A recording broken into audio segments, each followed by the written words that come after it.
Over the last few decades, scientists from around the world have been making discoveries which clearly show that an intelligent designer is responsible for the creation of the universe. Many believe that the entire universe came into existence out of nothing by chance. But if you really think about it, nothing couldn't bring the universe into existence because nothing produces nothing. Everything that begins to exist must have a cause.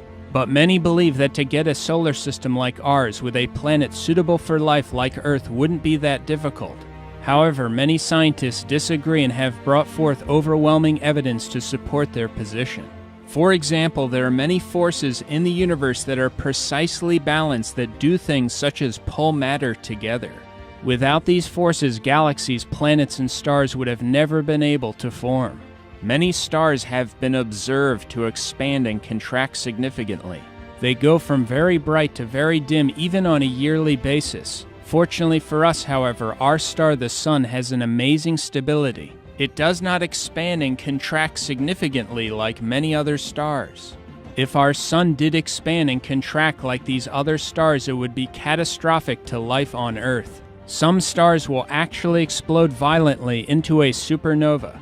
The debris from these explosions are called supernova remnants. According to many evolutionists, this debris should be visible with telescopes for millions of years. According to scientific research, galaxies similar to our galaxy experience a supernova on average about every 26 years. Therefore, if we know approximately how frequently they occur in galaxies similar to ours, the total number of supernova remnants we have in our galaxy should give us an idea of our galaxy's age. In looking for supernova remnants in our own Milky Way galaxy, astronomers have discovered a total of only about 250. So if a supernova occurs approximately every 26 years as we see from these other galaxies, a total of 250 supernova remnants would indicate an age of around 6,500 years for our galaxy.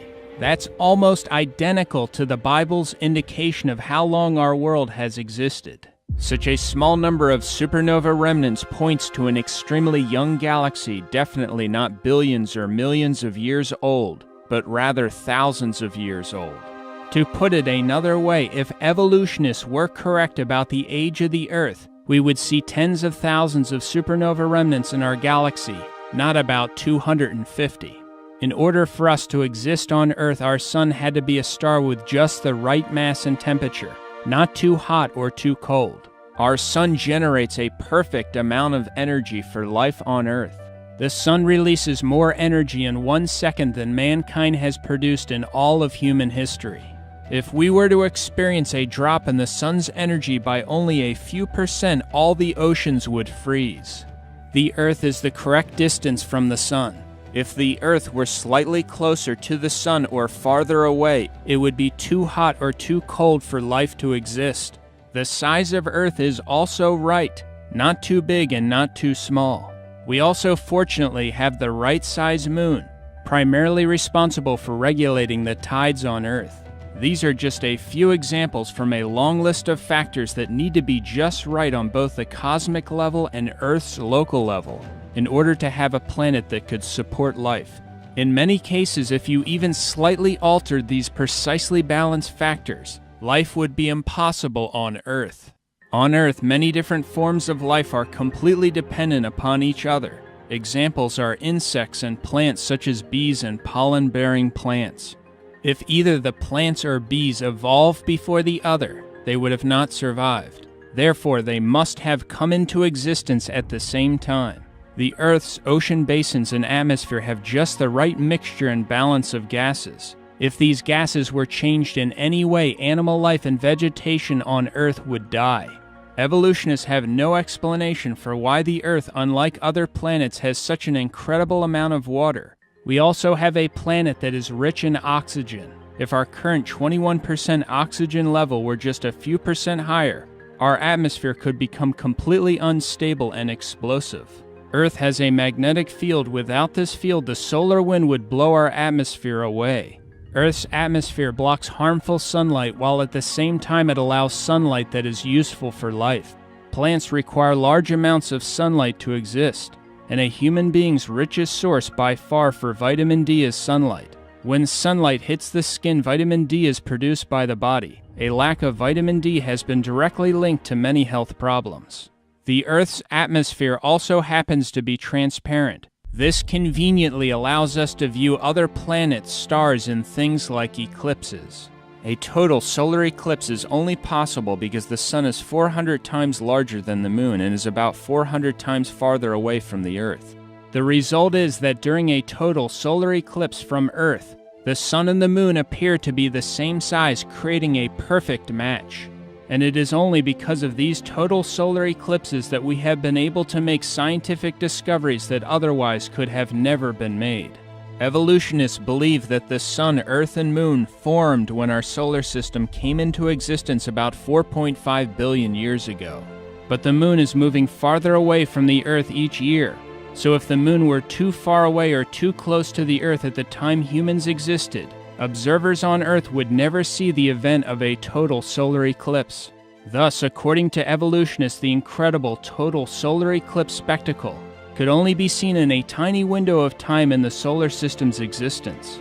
Isn't it interesting that humanity happens to exist on Earth during the very period of time when we could witness the event of a total solar eclipse? Another major problem for evolutionists is that the moon would have been extremely close to the Earth in the past. In fact, the moon would have gotten so close that it would have hit the Earth in far less time than 4.5 billion years ago. Evolutionists claim that our solar system emerged from a cloud of swirling dust. Therefore, the composition of the various planets and their temperature should be similar to one another, but they are not. Those who adhere to the Big Bang Theory actually believe that all matter in the universe was originally concentrated in something much smaller than a pinhead. Then it exploded, expanded, and the ordered system of things we see today came out. However, there are big problems with the Big Bang Theory.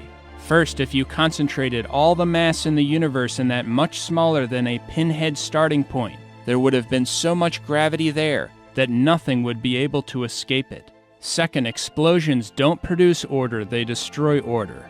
So it would be impossible to have an almost endless number of ordered things emerge from an explosion. Also, if a Big Bang exploded everything, the planets and moons would be spinning in the same direction based upon a law called the conservation of angular momentum.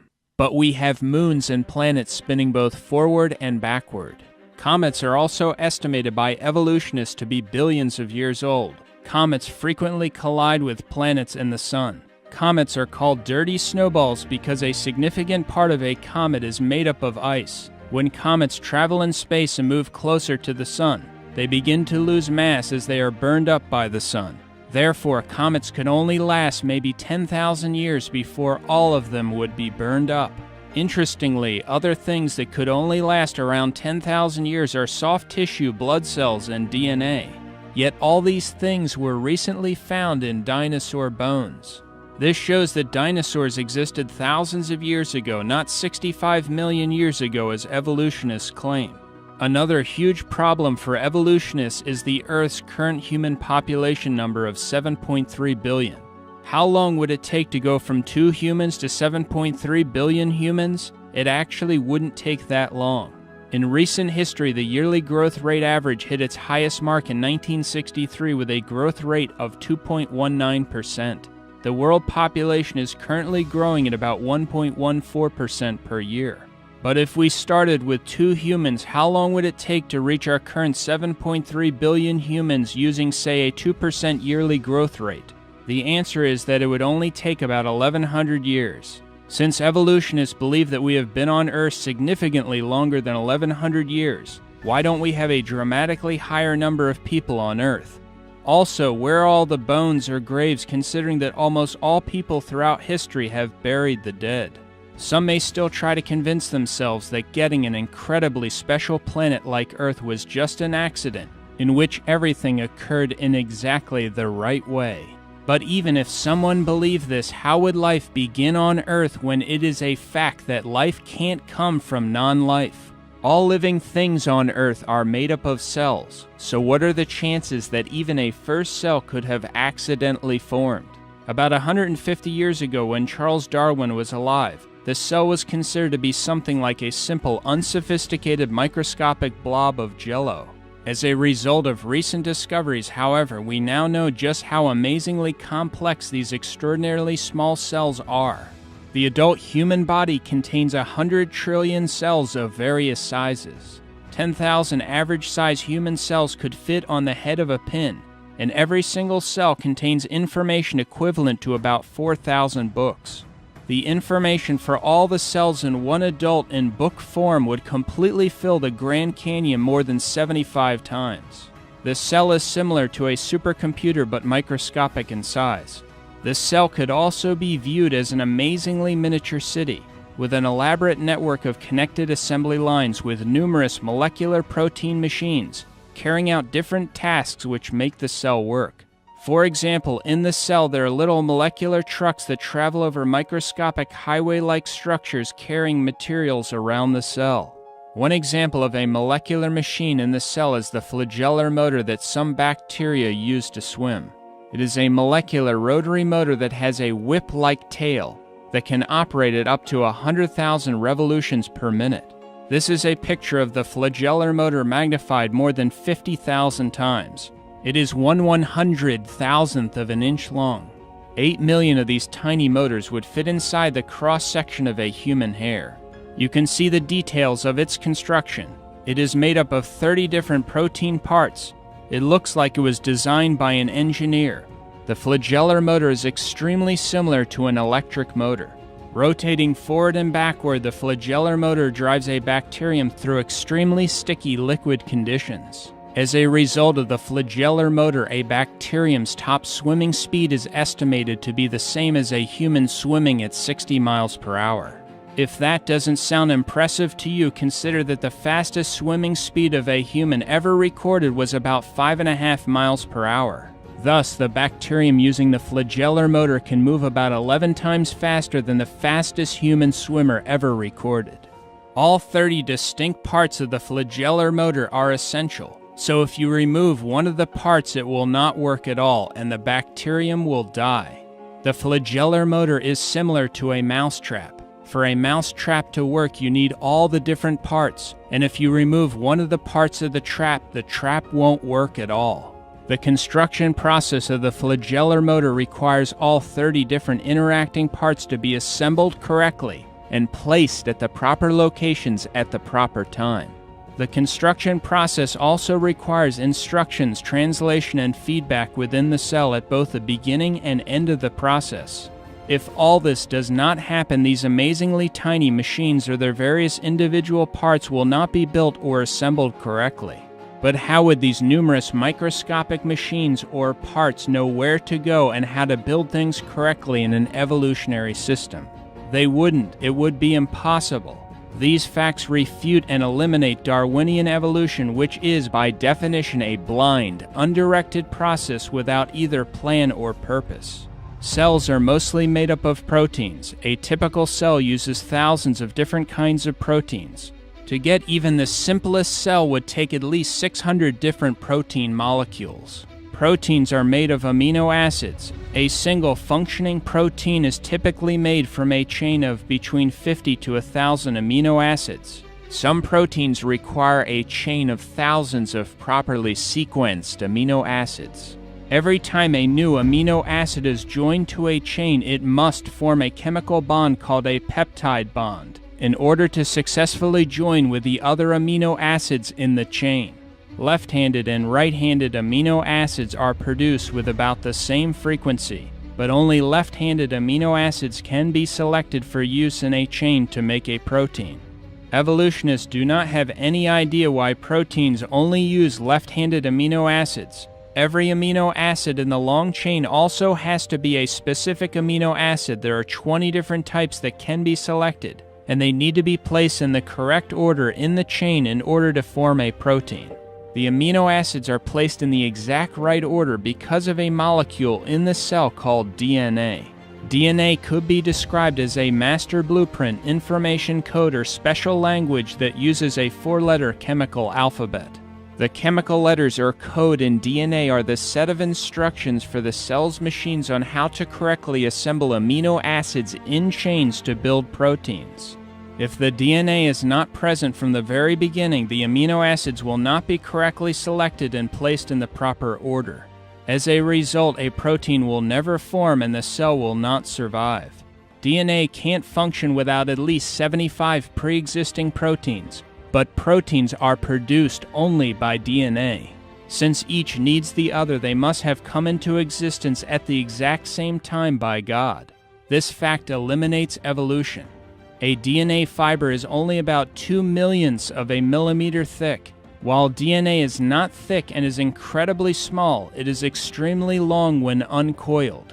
In fact, if the DNA in just one of your cells were uncoiled, connected, and stretched out, it would be over 7 feet long. It would be so thin that its details could not be seen even under an electron microscope. If all the DNA in your body were placed end to end, it would stretch from here to the moon more than 500,000 times. If you took a set of DNA from every person who ever lived and placed it in a pile, it would weigh less than an aspirin. Yet the information storage density of DNA is many times greater than the most advanced silicon computer chip. Bill Gates described DNA saying, quote, "DNA is like a computer program, but far, far more advanced than any software ever created." But having the complex DNA instruction program is not enough by itself. Other things in the cell must be able to understand and use DNA's information program. In other words, the highly complex DNA program is actually worthless unless you also have a system inside the cell that can understand the DNA language. To understand this better, imagine that DNA is a complex CD or DVD disc. But if you don't also have a machine or system that can read, understand, and utilize the information on the disc is worthless. Therefore, other things in the cell need to understand and be able to use the DNA information program in order to build things correctly. If not, the cell will die. DNA is able to make an identical copy of itself. God also programmed DNA to detect and correct errors. There are special proofreading protein machines that constantly travel up and down the DNA molecule looking for any errors requiring correction. If any problems are detected, repairs are made immediately. This whole process is incredibly complex. The information contained in DNA proves that life doesn't just consist of matter and energy. It also contains information. Information can only come from an intelligent source that put the information there. Another function of DNA is that it is the program that God uses to build what you look like, your hair color, your height, etc.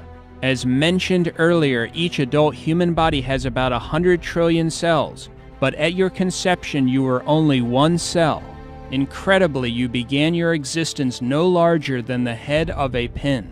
Yet all the complex information that physically defined you and every organ in your body was there, contained in that one cell. Within 1 month of your conception, your eyes, ears, and lungs developed. Billions of new cells formed and your size increased by over 10,000 times. Shortly after the first month, the speed at which you were rapidly growing slowed down dramatically. If it didn't slow down and your speed of growth stayed the same, you would have weighed 3,000 pounds at birth. After 2 months, you were only 3 to 4 centimeters long, still small enough to fit inside a walnut shell. There is no evolutionary explanation for the incredible complexity involved in conception and birth, or even a reason for reproduction itself. Evolutionists believe the amazingly complex, radically different yet complementary reproductive systems for all the different kinds of life happen to develop by chance, completely and independently at the same time. Just a slight incompatibility in one of the two systems would make both reproductive systems useless, and life would become extinct.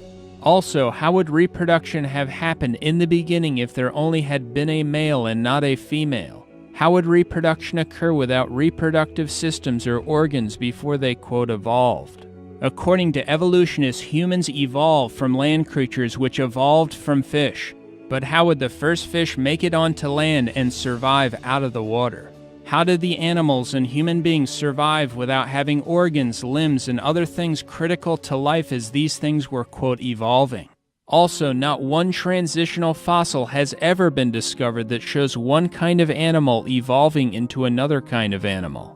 And the so-called missing link fossils, which some use to argue that apes evolved into human beings, have all been shown to be fully ape, fully human, or fake. Evolutionists also have no explanation for consciousness or for the origin of the immune system. For example, white blood cells attack bad bacteria in our body. White blood cells will actually search out and chase down bad bacteria on seek and destroy missions. In order to do this, they must have the programmed information that enables them to tell the difference between friend and foe. Unless all of this was in place and working from the beginning of life, a requirement that rules out evolution, bacteria and other agents of disease would have won, and we would not have survived. Evolutionists have no explanation for the extremely complex, yet perfect precision in which the body clots blood. Disaster can happen if blood doesn't clot at the proper time or in the proper place. If blood were to start clotting in the wrong place, for example in your lung or in your brain, you could die. If blood began to clot too long after too much blood had drained or didn't cover the entire cut, you could die. If the blood clotting isn't restricted to the cut area alone, your entire blood system could solidify. Evolution has no explanation for blood clotting. For how would your body automatically know when and where to start the blood clotting process unless there is intelligent internal information to guide it? And speaking of blood, what came first, blood or the heart that pumps blood? Did skin evolve before blood? If so, how did it survive? The truth is that all these things had to be completely developed and present together from the beginning in order for humanity to survive. The 3-pound human brain is the most complex and orderly arrangement of matter in the universe. The adult human brain contains 10 to the 14th power. That's 100,000 billion electrical connections. That's more than all the electrical connections and all the electrical appliances in the world. On the back of your eyeball is the retina. It is less than 1 square inch, yet that 1 square inch contains over 137 million light-sensitive cells, all of which are wired to the brain. The human eye can heal itself and is self-cleaning. The eye also has automatic focusing, enabling a person to distinguish millions of colors. If your eye were off even by a slight degree, you would see double. These facts are just some of the evidence that proves we were created by God, and we find clear evidence of God's creative power and intelligence not only in the design of man, but also in the incredible complexity of animals and insects. This is covered in detail in the video series Incredible Creatures That Defy Evolution. Some believe that the complexity of life in the universe can be explained by the possibility that an alien race created it. But do you really believe that aliens have the power to create the Earth? Or how about something the size of the Sun? Over 1 million Earths could fit inside the Sun. The Sun is also very hot. So how would aliens go about putting the Sun together and constructing it? How would they get close enough to the Sun when building it, or move away from it quickly enough without dying after starting it up? The conditions outside Earth and outer space are, according to the evidence, too hostile for life to exist. For example, prolonged exposure to the cosmic rays in outer space can be fatal. Just the temperature extremes in outer space would make almost any form of life either too incredibly hot or too cold. There are also poisonous gases, deadly radiation, gigantic explosions, extreme gravitational forces, and the lack of proper atmospheres and chemical elements for life to exist. Yet a large number of astronomers believe that life evolved on Earth, and therefore, according to them, it must have also evolved on other planets in space. However, if this were true, many alien races on other planets much older than our own should exist. Some of them would be far more technologically advanced than we are. As a result, they would have sent a radio signal through space that we could pick up, or they would have reached us with their aircraft or robots. But we have never found any alien robots, any aliens, any alien aircraft, or any pieces of their aircraft. Here are some of the reported flying characteristics of UFOs. While in flight, UFOs will frequently change size, color, or shape. Multiple UFOs will merge into one UFO, and one UFO will instantly change into many UFOs. Many UFO witnesses have described these instant changes to the size and shape of UFOs by saying that the UFOs seemed as if they were alive. UFOs sometimes show up on photographs, but other times they do not. Most witnesses of UFOs do not report seeing an object or craft, but an unusual light moving around the sky. Sometimes UFOs instantly appear and disappear right in front of people, and will also pass right through the ground or physical objects. This type of behavior means that UFOs could not be from the material world, but would have to be some kind of spiritual phenomenon. Based on the observed activity of UFOs, many of the world's top UFO researchers no longer believe that UFOs can be from the material world. Also, most of the so-called UFO abductees can only, quote, remember their, quote, experiences after being put under hypnosis, proving that their so-called experiences with aliens were not real. These issues are covered in much more detail in my book, UFOs, Demonic Activity and Elaborate Hoaxes Meant to Deceive Mankind. If ETs really existed, it wouldn't take them very long to discover what they needed to know about Earthlings. As a consequence, they would have already taken us over, destroyed us, or revealed themselves clearly to humanity. The organization SETI, Search for Extraterrestrial Intelligence, has been scanning the skies for decades looking for intelligent life, but they have never picked up even one signal from outer space that would indicate an alien race exists. Those searching for ETs have said that if they did pick up even one complex signal, it would prove that an intelligence must have produced it. But why don't they apply that same standard and employ the same thought process to DNA? If they did, they would realize that the complex information in DNA proves that an intelligence put it there. Because whenever you find complex information, it is always traced back to a mind. For the best book refuting the theory of evolution from all aspects of science, including the scientific evidence of a global flood, see Dr. Walt Brown's book In the Beginning. Another interesting DVD is called Intelligent Design: Unlocking the Mystery of Life. For another video that discusses creation, see my video Creation and Miracles, condensed version.